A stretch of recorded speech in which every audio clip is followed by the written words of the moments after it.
Salve! Seja bem-vindo. Nós vamos falar agora de política. Você sabe que a política resolve a vida das pessoas, ou não, né? É a política que define a casa que você mora, a escola do seu filho e o projeto de futuro, o Brasil de futuro. Por isso que nós temos que ficar prestando atenção no que acontece na política no Brasil inteiro, em cada município, né? Agora nós estamos numa campanha aí para vereador e prefeito, e depois deputados federais, e é assim que se faz a vida. Seja muito bem-vindo, nós estamos aqui nos estúdios da Jovem Pan, no Planalto Central do país. Hoje a conversa é com a deputada Bia Kicis. Ela é do PL, daqui do Distrito Federal. O Distrito Federal também tem parlamentares, deputados, 8 deputados, né? E ela é a mais votada daqui do Distrito Federal. Deputada, é um prazer recebê-la aqui nos estúdios da Jovem Pan, obrigado. Deputada, eu disse aqui sobre a política, se fala muito de político, né? Se fala de dificuldades da política, mas não tem outro jeito, né?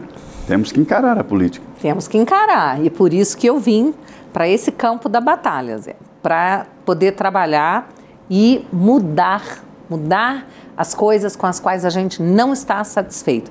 Porque se você não gosta de política, você vai ser governado por aqueles que gostam. A deputada Bia Kicis, você estudou uma carreira no Ministério Público, né, deputada? Eu não fui do Ministério Público, eu fui procuradora do Distrito Federal. Procuradora é um pouco confuso mesmo, porque tudo é procurador de Justiça, procurador de Estado, mas é um advogado público, assim como você tem procurador do Estado de São Paulo, procurador do Estado do Rio de Janeiro, e aí o procurador do DF é um procurador do ente público, do Distrito Federal. Certo. Aí a deputada Bia Kicis decidiu entrar na política exatamente para reforçar aquela ideia na candidatura do ex-presidente Jair Bolsonaro. Inclusive, foi a senhora que apresentou o Paulo Guedes para ele, né? Olha, Zé, você fez seu dever de casa bonitinho, hein? Não, eu conheço a sua Eu sei disso, conhece a minha história, a gente se conhece há muito tempo.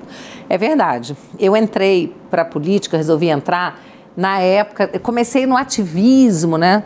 Me tornar uma cidadã ativa, consciente, ali na época da candidatura da Dilma, para a reeleição. E eu não queria de jeito nenhum que ela fosse reeleita. Então comecei, eu e milhares de brasileiros, milhões de brasileiros, nos levantamos naquela época para lutar. E aí, na época, eu conheci o Bolsonaro e já vislumbrei que ele poderia ser o próximo presidente. E quando eu vi que ele realmente seria, eu resolvi entrar na batalha para poder apoiá-lo. Eu pensei, não adianta ser presidente da República sem ter o apoio do Congresso.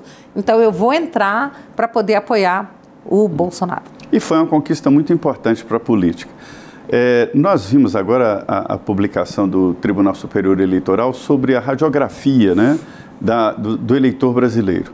E ali a gente vê que a grande maioria dos eleitores fica ali na faixa de 40, né, até 50 anos, 35 até 50 anos. Mas o que me chamou a atenção é que, como sempre, todos os números mostram que a mulher é a maioria no Brasil. Deputada, por que é tão subrepresentada na política? A gente vê no Congresso, nos governos, nas câmeras de vereadores, enfim, no Brasil inteiro. O que acontece? Falaram que era falta de investimentos, que os partidos não davam dinheiro, votaram a cota para a mulher e mesmo assim não emplaca. O porquê desta subrepresentação? Bom, antes de responder diretamente a sua pergunta, né, eu me lembrei agora do Lula, né, que cobraram dele, disseram que no governo dele tinha pouca mulher e pouco negro, e ele falou que ele até gostaria de ter mais, mas não consegue encontrar. É incrível, né? Ele não consegue encontrar mulheres e negros à altura de exercer um cargo público. É deboche, né? Isso mostra que, no caso da esquerda, Zé, é muita hipocrisia, sabe? E é muita demagogia. Mas eu acho que o problema, né, não é nem o problema, eu acho que a questão é cultural, porque há muito tempo, né, assim, que a política foi um ambiente masculino. As mulheres não se aventuravam na política e ainda hoje a gente encontra mulheres que têm um pouco de temor, acham que é um ambiente, às vezes, muito agressivo, um ambiente mas é um ambiente masculinizado mesmo, né? É, mas está mudando. À medida que mais mulheres vão entrando para o jogo e conquistando espaço, vai deixando de ser um ambiente tão masculino mesmo. E vou te dizer uma coisa, eu, inclusive, acho que a gente não precisa de cota para mulher, cota para nada disso. Eu sou contra tudo isso, porque eu acho que a gente tem que conquistar, né, pelo nosso mérito, pelo valor. Eu fui a primeira mulher a presidir a CCJ, você sabe disso. Sim. E fui a primeira mulher a presidir a Comissão de Fiscalização Financeira e Controle, a CFFC. 2 comissões extremamente importantes, não é? E que antes só haviam sido presididas por homens. Então, a gente vai quebrando paradigmas com trabalho, com vontade. Agora, claro, a gente sabe que a questão do financiamento, aí eu sou favorável a se dedicar uma parte do financiamento para candidaturas femininas, porque isso faz com que os partidos tenham que investir em candidaturas femininas, e sou muito favorável a você dar capacitação para as mulheres, porque nós queremos que as mulheres se sintam seguras. Então, olha, venha, se filie ao partido, nós vamos te capacitar, te ajudar para que você tenha segurança. Aí sim, então eu quero mais mulher na política, acho que os partidos têm que investir nas mulheres, mas não esse negócio de cota para querer obrigar o eleitor a votar em mulher, em negro. Nós temos que garantir, sim, a soberania da vontade do eleitor. Pois é, e recentemente uma grande polêmica, o presidente Lula foi até chamado a atenção pela primeira-dama, Janja da Silva, né? Sobre a violência contra a mulher que aumenta depois de um jogo de futebol. E ele disse lá, brincou. Na verdade, é uma brincadeira, se for corintiano, tudo bem. Como é que a senhora viu essa postura do presidente Lula? Olha, eu estou longe de ver isso como uma brincadeira. Eu acho que um presidente da República, quando ele fala e fala publicamente, né, ele tem peso. Mas eu acho que brincadeiras desse tipo, de gênero, Então, isso não é brincadeira. Isso não é brincadeira, né? Por muito menos, o Bolsonaro era crucificado pela imprensa, crucificado aí na época, a oposição dele. Então, assim, o que o Lula falou não é brincadeira e tem consequências. E a morte de mulheres, a violência contra a mulher é um problema gravíssimo no Brasil. Nós estamos sabendo agora, acabou de acontecer mais um crime contra uma mulher, um assassinato pelo ex-marido no Mato Grosso, da Raquel, filha do deputado do meu partido, deputado estadual, Gilberto Catani, né, e a sua esposa Sandra. Então, a Raquel foi assassinada pelo ex-marido. Então, você ouvir uma fala dessa do presidente, quando tem tantas mulheres sendo vítimas de agressão, não dá para engolir isso não, Zé. Pois é uma situação muito complexa esse debate, porque não deveríamos nem estar falando exatamente sobre essa situação, mas que é geral e principalmente aqui no Distrito Federal, né? A violência contra a mulher aqui no coração do poder é muito grande. Você sabe de uma coisa? Aqui no DF, a grande maioria dos casos de feminicídio são solucionados pela polícia. São investigados e são solucionados. É um passo importante. É um passo muito grande. E punidos, né? Punidos. Mas isso não tem sido suficiente para estancar essa violência. Então, nós temos que nos aprofundar mais nesse assunto, achar as causas e ajudar essas mulheres. Eu acho que, principalmente, você tem a questão social, econômica.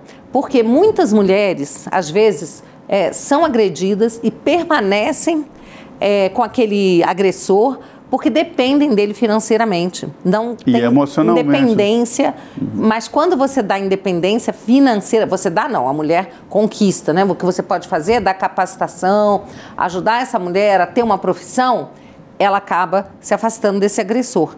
E aí a gente precisa ter medidas mais firmes, como a punição. O homem que espanca uma mulher, que bate, que agride, que é um potencial assassino, ele não pode ficar solto.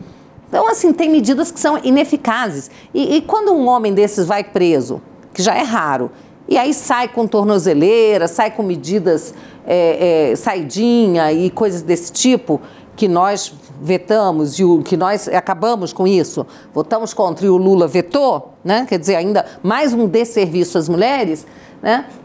Esse homem foi solto por uma falha do nosso sistema penal, processual, tem que deixar preso um agressor. Essa pauta é de esquerda? A pauta de beneficiar bandido é de esquerda. A pauta de punir bandido é uma pauta da direita. Me refiro sobre a mulher, esse debate sobre violência contra a mulher. A esquerda diz que protege a mulher. Diz que. Não faz de verdade. Quem está protegendo a mulher, que está lutando por isso, quem está lutando para defender as mulheres é a direita, são os conservadores. A senhora se considera feminista? Claro que não, Deus me livre de ser feminista. Não. Eu defendo as mulheres. O feminismo não defende mulheres. O feminismo quer jogar as mulheres contra os homens, quer atacar os homens, quer acabar com os homens, quer masculinizar as mulheres.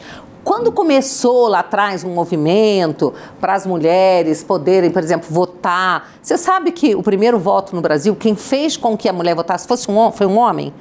Então, a gente tem que ser aliada dos homens, a gente tem que ser companheira dos homens, trabalhar junto. A gente não tem que agredir os homens, nem ocupar o lugar dos homens. Nós temos que estar ao lado dos homens, trabalhando juntos. Por isso eu não sou feminista, porque a feminista, ela quer acabar com os homens, nós não. Perfeito, uma disputa desnecessária. Recentemente, deputada, houve um grande debate aí sobre a história do ministro da Fazenda e a taxa.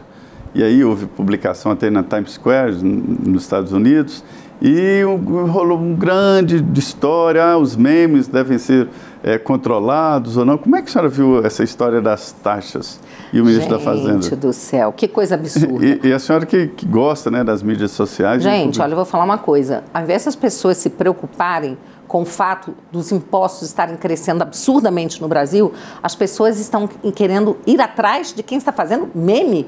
Sabe, isso é tão absurdo que isso parece uma piada, mas não é. Infelizmente, tem até jornalista querendo censurar os memes, querendo censurar as pessoas, procurar quem são as pessoas, perseguir quem são as pessoas, que elas sejam caçadas, caladas, seja lá o que for. Pelo amor de Deus, gente. Não, nós não podemos censurar memes e quanto mais quiserem coibir os memes, mais os memes virão. Esse jornalista aí, que foi o Valdo Cruz, por exemplo, já tem meme agora, né, dele como o censor dos memes. Né? E é isso, cada vez que alguém quiser, né, acabar com... eu sinto muito. Eu até coloquei no meu tweet que ele está tendo uma atitude autoritária, né, uma atitude tirânica. Ocupe-se, Valdo Cruz, ocupe-se realmente do aumento de impostos, que está absurdo no Brasil, nessa taxação desenfreada. Ocupe-se dos gastos do governo, que estão absurdos. O governo só quer gastar, e por isso só quer taxar, para tentar cobrir os gastos, coisa que ele não vai conseguir. O Brasil indo para o buraco e jornalista querendo taxar quem faz meme. Me desculpa, Zé, isso é inaceitável. Não, mas o Valdo é uma pessoa boa, não eu não estou falando se ele é pessoa boa ou ruim. Essa atitude dele é autoritária e não é jornalística. Deputada, não está na hora de dar uma regulamentada? Eu entendo que, num determinado momento, é preciso regulamentar as plataformas, né? Tudo no mundo é regulamentado, né?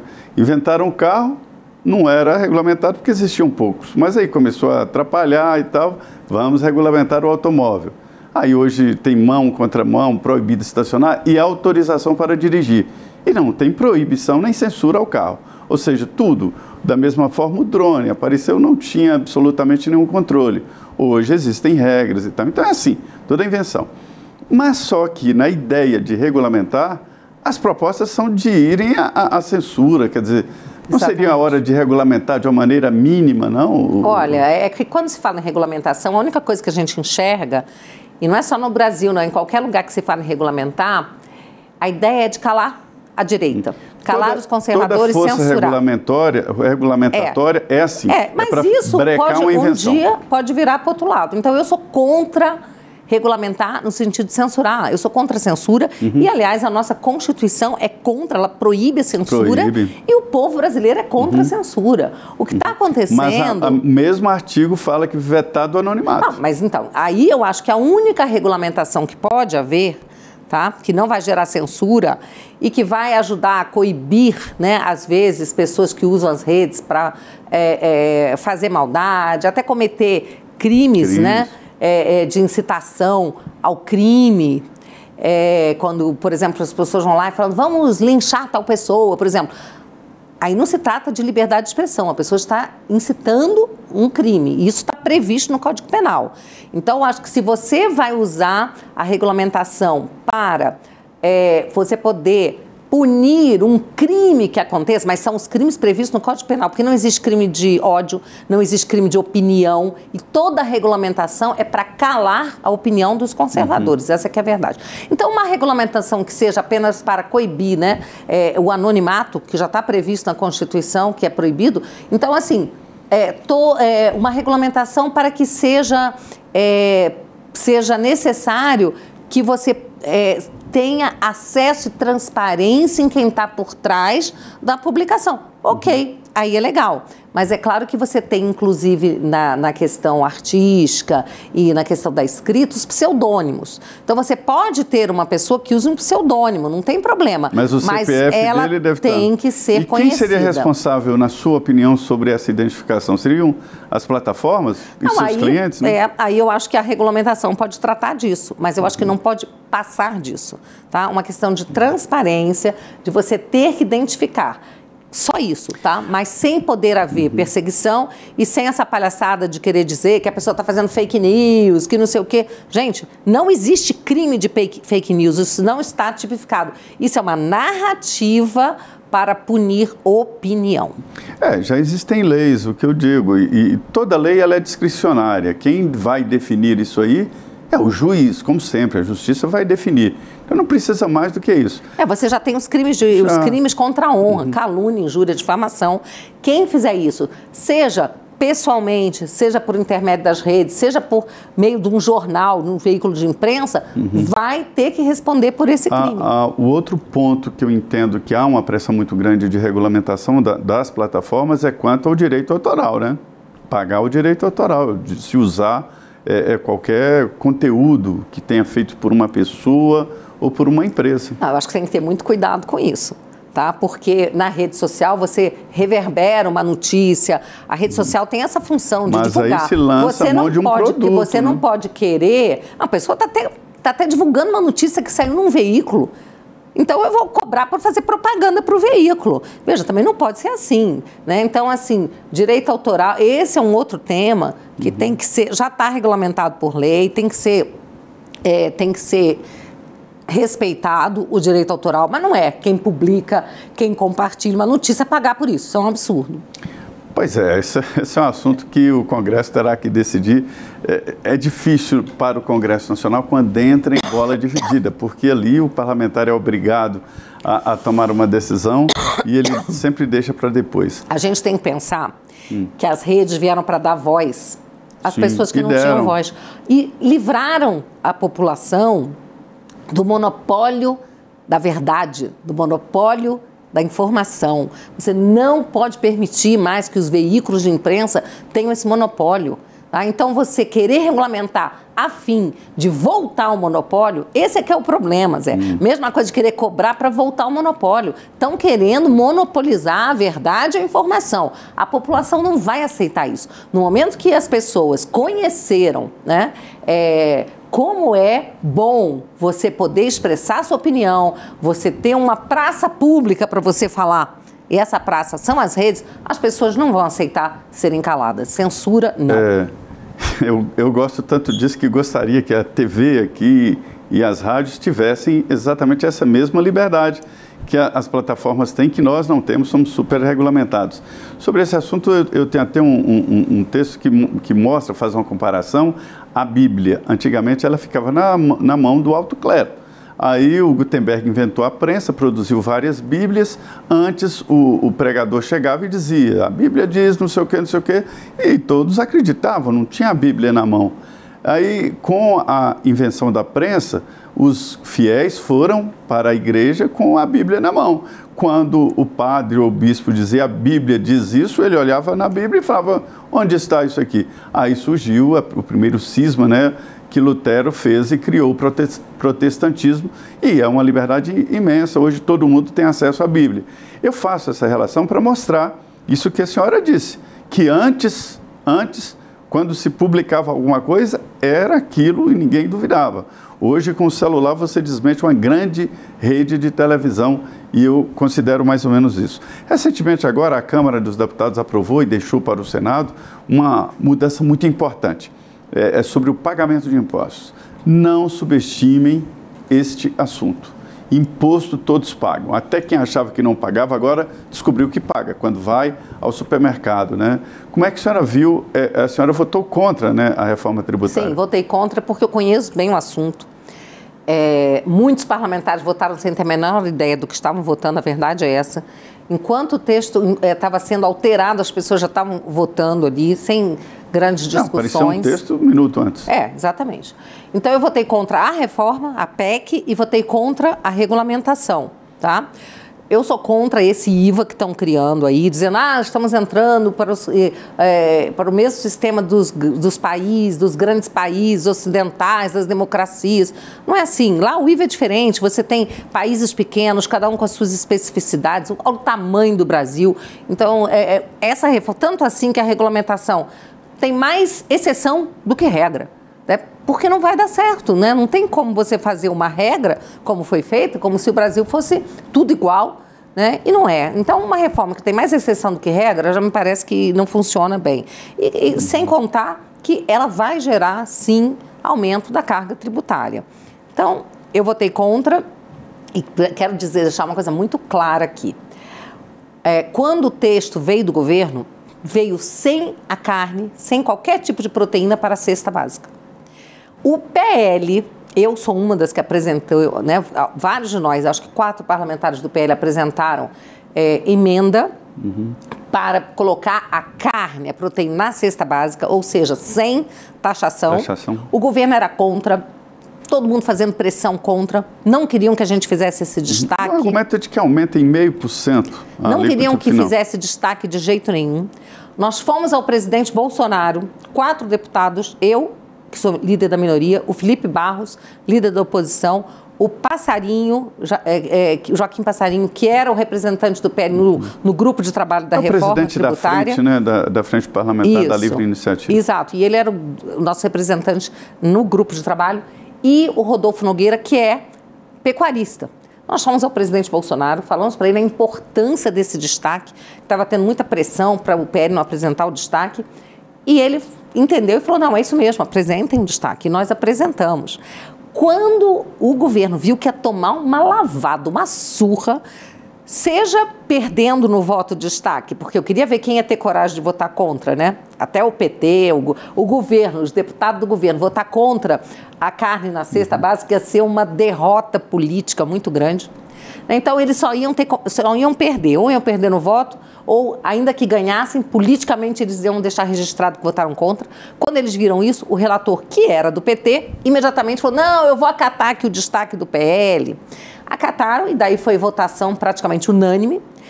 Aí, eu achei interessante o discurso que veio depois, e parte da mídia embarcou nesse discurso, dizer que graças ao Lula, que sempre quis a carne na cesta, o contribuinte ganhou, né, o pobre ganhou, o vulnerável ganhou. Pelo amor de Deus, quem ganhou isso daí para vocês, que vão ter proteína na cesta básica, foi o PL, o partido do presidente Bolsonaro, que isso fica muito claro, muito registrado.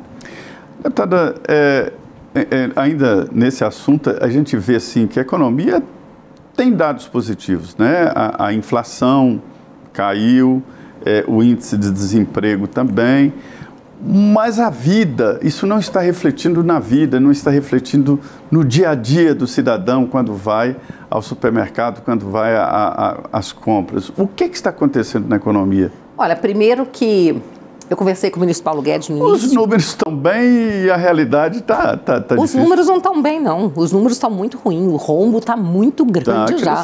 Os números estão péssimos. E as estatais, que davam prejuízos bilionários, que no governo Bolsonaro passaram a dar lucros bilionários, já estão dando prejuízos bilionários novamente. Então, os números estão muito ruins. Quais os números?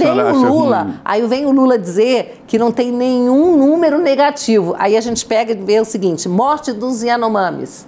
aumentou no governo Lula. Mas na economia, qual? Não, vamos lá, mas deixa eu falar aqui. Sim. Morte dos Yanomamis. Queimadas. As queimadas aumentaram, estão batendo recorde. Estupro de mulheres, acabou de sair também esse número. Estupro de mulheres aumentou, disparou agora no governo Lula. E ele vem dizer que não tem número negativo. Vamos lá, o rombo. O governo Bolsonaro saiu deixando um superávit de 50 bilhões. Agora nós já temos, né, um déficit de mais de 100 bi, agora não estou com os números atualizados, mas o déficit 180 bi, 200 bi, o déficit está enorme. Então, assim, os números estão muito ruins. E o ministro Paulo Guedes me falou o seguinte, olha, os números no primeiro ano até ficaram bem, aparecerão bem, porque são resultado da política econômica do Paulo Guedes, do governo Bolsonaro. Mas ele falou o seguinte, daqui a 1 ano e meio, no máximo, ele falou, no máximo, esses números, a realidade do que o governo Lula está fazendo. O que está acontecendo no dia a dia? O que está acontecendo é que você pode até mascarar números, mascarar dados. Nós temos aí um presidente do IBGE que mudou os critérios para você aferir aí os números, tá? Mas a realidade bate a porta e aí não tem jeito quando a pessoa vai no mercado, quando a pessoa vai abastecer o seu carro com um combustível também nas alturas, o dólar disparando, cada vez que o Lula abre a boca, o dólar dispara, a bolsa despenca. Então, assim, os números estão péssimos, não é?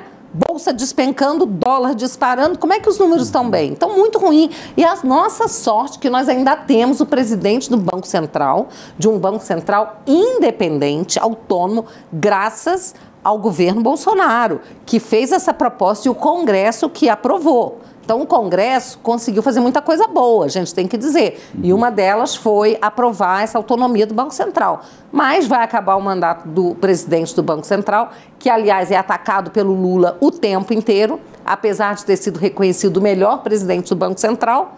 Aí vai entrar alguém que a gente não sabe aí como é que vai ficar. O investimento de fora, né, está sendo totalmente também, está em queda livre. Então, os investidores de fora estão dólares, né? Tirando e deixando de colocar. Isso é muito ruim. E por falar em tragédia, deputada Bia, nós estamos agora diante de uma eleição no vizinho aqui. Zé, vou pegar um pouquinho dessa Venezuela, fica à vontade. Você não tomou nada, eu vou pegar um pouquinho aqui para mim. Fica à vontade, pode beber. E a Venezuela está passando por uma eleição diferente. Na minha opinião, a eleição é um caminho completo, né? A existência dos partidos, liberdade de expressão, a apresentação das candidaturas, a aprovação das candidaturas, campanha eleitoral propriamente dita e depois o voto. A eleição não é só voto, né? E na Venezuela agora essa confusão e tentando limpar a imagem como se fosse uma eleição limpa. Não, em primeiro lugar que lá a oposição foi exterminada. Não pode ter oposição, não é? E aí ainda vem o Maduro dizer o seguinte... A oposição incomoda mesmo. Aí vem ainda... O papel é esse. Mas não pode ter, né? Então fica a oposição de Araque, porque a oposição mesmo, aquela que tem apoio, está fora, né? E aí vem o Maduro dizer o seguinte, se a oposição, que já não é essa coisa toda que está proibida, se a oposição ganhar esses fascistas, nós não vamos entregar o governo, porque o nosso governo, além de popular, é um governo militarizado e policial. Ele falou isso. Ele falou assim, vai ter banho de sangue, vai ter guerra civil, nós não vamos entregar. Mas da então ideia não de tem que ele eleição. Está sendo abandonado, não tem eleição nenhuma. A ideia, eu acho que ele está sendo abandonado, né? Inclusive bom, já não era sem tempo, né? Pelos militares, inclusive, lá, né? Porque é muito difícil você obter informações precisas dos bastidores da Venezuela. Mas não vamos esquecer que o Lula recebeu o Maduro com tapete vermelho, assim que ele assumiu o Planalto, tá? Recebeu esse Maduro, que é um criminoso internacional, procurado internacionalmente. Ele não pode sair da Venezuela só para vir para o Brasil, né? Parece que ele pode vir, porque aqui ele recebe tapete vermelho, vai para o Palácio do Planalto. Então, assim, e durante a campanha, olha a questão da regulação das redes aí. Durante a campanha, se a gente dissesse, como a gente disse, que o Lula era amigo do Maduro, a nossa página era derrubada, a gente era multada pela Justiça Eleitoral. Está vendo como precisa regulamentar e responsabilizar essas plataformas? Pelo contrário. São donas dos Não, mas não era a plataforma que fazia isso. Plataforma? Não, era o TSE que mandava. A plataforma não censurava, não, era o TSE que mandava. Você viu aí o escândalo dos Twitter Files. São... Não, você viu o escândalo dos Twitter Files. O Michael Schellenberg mostrou, né, os e-mails que o TSE mandava para o Twitter, porque as outras plataformas, pelo visto, abaixaram a cabeça, não quiseram confusão. Né? O Twitter quando o Twitter foi adquirido pelo Elon Musk, ele resolveu mostrar. Então, tá aí, né? Ordem judicial que ninguém podia saber que era ordem judicial. O ministro Alexandre dizia, tem que cumprir, tem que censurar, tem que derrubar e não pode dizer que foi ordem judicial. Meu amigo, o que é isso? É censura, né? Pois é. Pois é. Conversa boa é assim, passa rápido. Eu queria agradecer muito à deputada Bia Kicis por vir aqui aos estúdios da Jovem Pan para essa conversa. Muito obrigado. E é isso aí, nós vamos continuar acompanhando tudo aqui em Brasília. Muito obrigado, fiquem com Deus. Um abraço, fiquem com Deus.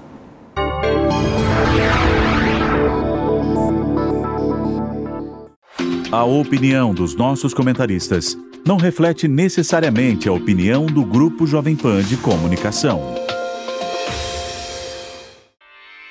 Realização Jovem Pan News.